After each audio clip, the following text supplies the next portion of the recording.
सुखदेव बाबा ने कहा, राजा परीक्षित एक बार की बात है,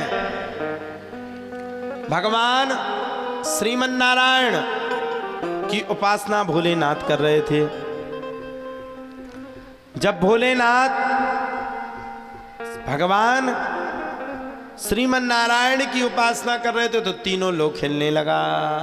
और जब तीनों लोग खेलने लगा तो देवताओं की आपस में मीटिंग हो गई, भैया बड़ी गड़बड़ी है गई। पूछा क्यों है गई? अरे बोले महाराज पूछो मती, बालक हिल गया, डुल गया और तीनों लोग खेल रहे हैं। भोलेनाथ बड़ी तेज तपस्या कर रहे हैं। अच्छा, भोलेनाथ के पास जाए कौन? भोलेनाथ के दो स्वरूप हैं, एक भोलेनाथ और एक क्रोध आ गया तो त्रिलोकीनाथ। और अगर भोलेनाथ त्रिलोकीनाथ में बदल गए तो भैया बड़ी गड़बड़ी है जाएगी। सभी लोग एक समूह में एकत्रित होकर के बड़े प्रेम व प्रभाव से भोलेनाथ के पास पहुंचे। अच्छा, ब्रह्मा जी ने अब की बार क्या किया? भोलेनाथ अब की बार ब्रह्मा जी ने किया क्या? अब की बार ब्रह्मा जी ने सर्वत्र समूह को एकत्रित किया और सर्वत्र समूह को एकत्रित करके ब्रह्मा जी भोलेनाथ के पास पहुंच गए और नारद मुनि को आगे कर दिया, चलो अब तुम जगाओ, तुम बहुत देवताओं की लड़ाई करवाते हो 24 घंटे, जाओ जाओ जाओ अब तुम जगाओ, हम सुनना चाहते तुम कैसा जगाते हो। नारद मुनि का दिमाग खराब, भैया हम ही मरने जाए सबसे पहले। नारद मुनि कह रहे, अरे ब्रह्मा जी मैं ना जगाऊंगा तो चलोगे ना? अरे बोले कहाँ से चलेगो, जाओ जाकर के भोलेनाथ को जगाओ। पहुंच गए नारद मुनि, नारायण नारायण नारायण भज मन नारायण नारायण नारायण श्रीमन नारायण नारायण नारायण भजो मन नारायण नारायण श्रीमन नारायण नारायण नारायण। ब्रह्मा जी पहुंच गए और जैसे ही ब्रह्मा जी पूछे वैसे ही गड़बड़ी है गई। क्या हुआ? नारद मुनि से नजक में बोले, प्रभु हमसे जगह ही नहीं रहे, आप जगा लो। ब्रह्मा जी बोले, यम ब्रह्मा वरुणेन्द्र रुद्र मरुता स्तुन्वन्ति दिव्यस्तवे वेदै सांग प्रदा क्रमोपनिषदेर गायन्ति यम सामगः ध्यानावस्थित तद्गतेन मनसा पश्यन्ति यम योगिनो यस्यांतम न विदुः विदुसुरा सुरगणा देवाय तस्मै नमः। ब्रह्मा जी बोले, भैया ज्यादा मती कहो और मैं ज़्यादा तुम्हारी बातों को समझ नहीं सकता हूँ, मैं ज़्यादा तुम्हारी बातों को जान नहीं सकता हूँ। मैं तो बस मात्र एक ही बात कहता हूँ कि ब्रह्मा जी ने कहा तुम झूठ बोल रहे हो। नारद मुनि बोले, अब चाहे झूठ बोलूँ चाहे सही बोलूँ मेरे बस की नहीं है, तुम जगा लो जिसको जगाना। सब देवताओं ने अपना अपना प्रयास किया लेकिन सभी देवताओं का प्रयास विफल हो गया, सफल नहीं हुआ, विफल हो गया। और जब सब देवताओं का अपना अपना प्रयास विफल हो गया तब तो अब की बार ब्रह्मा जी ने काम के देवता कामदेव को बुलाया। कामस्तु वासुदेवांशो दग्धः प्राग रुद्रमन्युना देहोपपत्तय भूयस्तमेव प्रेत्यपद्यता। किसको बुलाया? काम वासना के देवता कामदेव को बुलाया। और जैसे ही काम वासना के देवता कामदेव को बुलाया तब तो प्यारे कहा जाता कामदेव जी महाराज आ गए। जैसे ही कामदेव जी महाराज आए, अब काम तो काम ही है, काम वासना में तो दुनिया लिप्त है। कामदेव जी महाराज ने ऐसा नृत्य किया, ऐसा नृत्य किया, ऐसा नृत्य किया, ऐसा नृत्य किया कि नृत्य के प्रभाव से, नृत्य के अभाव से, नृत्य के स्वभाव से भोलेनाथ की सैया डगमगाने लगी। और जब नृत्य के अभाव से भोलेनाथ की नैया डगमगाने लगी तब तो भैया कहा जाता भोलेनाथ भी बड़े चिंता में विराजमान थे। भोलेनाथ की नैया डगमगाने लगी। और अब की बार स्वयं कामदेव ने काम वासना का तीर निकाल करके भोले बाबा के हृदय पर प्रहार किया। और भोले बाबा के हृदय से भगवान श्री राम की वो दिव्य मूर्ति, दिव्य छटा दूर होकर के काम वासना आने लगी। तुरंत छटाक तपस्या भंग हो गई। अच्छा, जब तपस्या भंग हो जाए तो फिर तो गड़बड़ी है कि नहीं? तपस्या अगर गड़बड़ी है जाए तो जन्मभूमि का एक अपना आनंद है। जन्मभूमि में जो आनंद है, आज तक हमने कभी अपना नाम नहीं सुना। हम बाहर जाते नाम ही नहीं सुनने मिला, महाराज जी महाराज जी महाराज जी। जन्मभूमि में कछु जन कल महाराज, सुबह से महाराज। हमने एक जनन खाते को बोले महाराज हमने खात हो का, हाँ बोले महाराज। अच्छा, चाचा के तो हम लड़का हैं तो ठीक है, अपने बच्चा से तो ऋषि कहेंगे। आप तो कहते वो तो ठीक है, आपको भी सहेंगे। एक जने कहे ऋषि महाराज।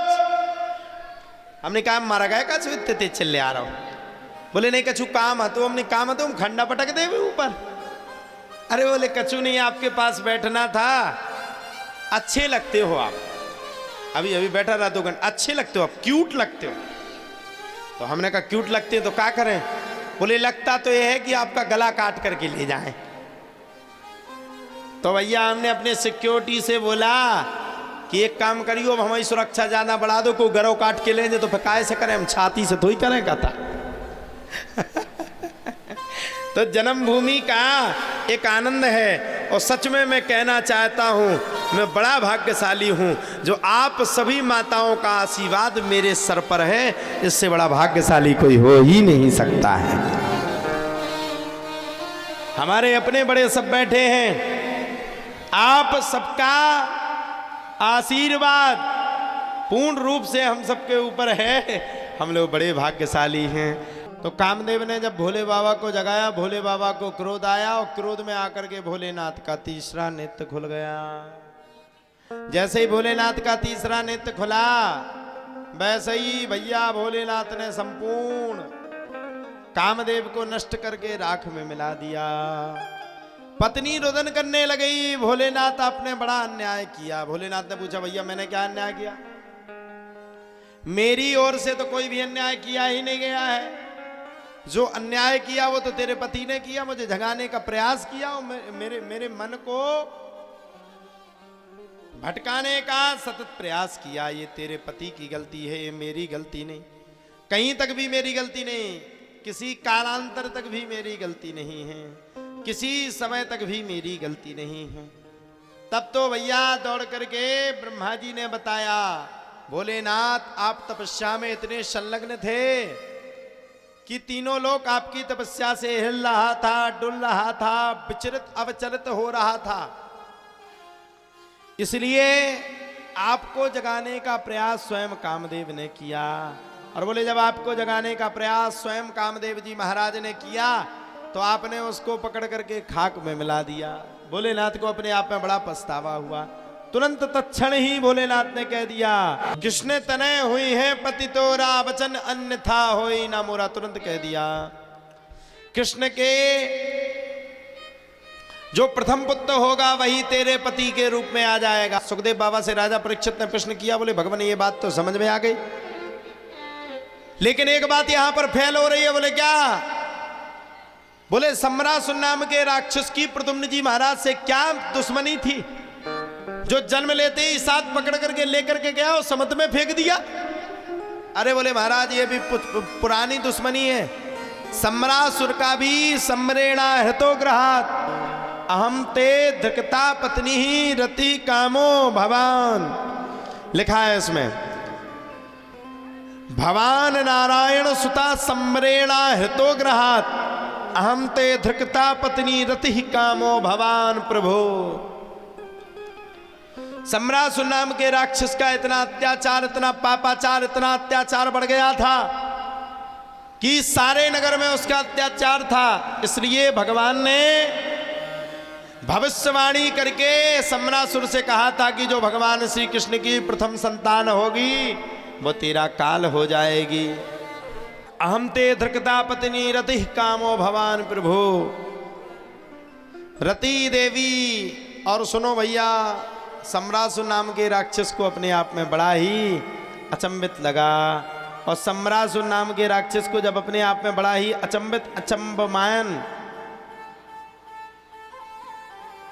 सुशोभित हुआ, तब तो सम्रासुर नाम के राक्षस ने भगवान श्री कृष्ण के पुत्र को पकड़ करके समुद्र में फेंक दिया। और जब सम्रासुर नाम के राक्षस ने भगवान के पुत्र को पकड़ करके समुद्र में फेंका, तब तो भैया कहा जाता है उस पुत्र को मछली निगल गई। और जैसे ही मछली ने निगला, वैसे ही प्यारे कहा जाता है मछली के निगलने के तत्पश्चात ही उस मछली को सम्रासुर नाम के राजा के मछुआरे पकड़ करके लाए और उसको भोजनालय में बीच से फाड़ा, सो प्रद्युम्न जी महाराज निकल आए। अब जब बीच में से प्रद्युम्न जी महाराज निकल आया, तब भानुमति नाम की रानी को आदेश दिया, और भानुमति नाम की रानी ने, जो कि रति थी, पालन पोषण किया और अल्प आयु में ही सयाना कर दिया। प्रद्युम्न जी महाराज और सम्रासुर का भारी भयंकर युद्ध हुआ। इतना युद्ध हुआ जिसकी कोई सीमा नहीं।